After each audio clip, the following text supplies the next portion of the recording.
You know what? I'll just let my brother say his opinion first. What do you gotta say?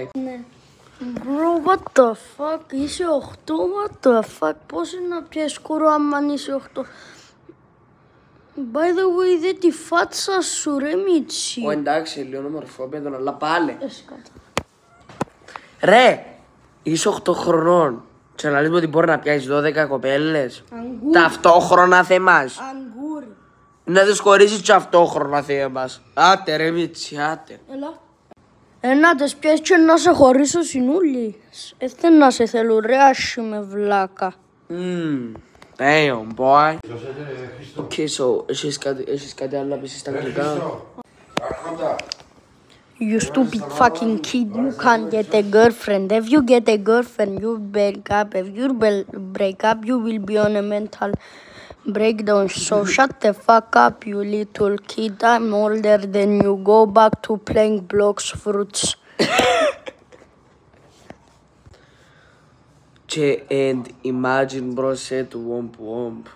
Womp womp in the... Bro But said I womp. say it, but... Φίλε, I'm sending this from me to you.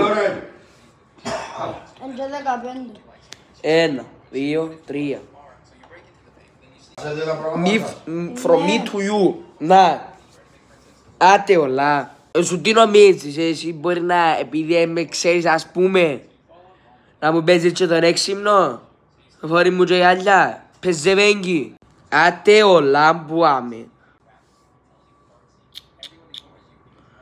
Πόσους μάθει να μιλούσουν έτσι. Κάτσα σαν πέσμα εγκεφάλου δε μας. Πάμε ξανά. 1, 2, 3. Οκ. Άλλη φορά με νάρτης εσύ να μου κάνεις εμένα comment. Πένε μας κόμμα να δίνεις τα παπούτσια σου. Πένε μας κόμμα να νούνεσαι μόνος σου. Που σε κόμμα στο πάμπερ και πίνεις γάλα από πιπερών. Και να έρθει να μου μιλήσεις εμένα που είμαι 4 χρόνια πιο μεγάλος σου. Τε όλα. Πίνει μου που το πιπερόν και να μου πει εμένα ότι δεν μπορεί να πιω κοπέλα. Είναι σούπερ μπορεί να πιάει αλλά όπως έχεις κατάθλιψη και να μου μιλήσει εμένα. Δεν είμαι ψυχολόγος. Κάνει με πελάρα άμα θέλει. Οπότε, ναι. Πρόσεχε να μου γράψεις comment την άλλη φορά να με πια πελάρα μου.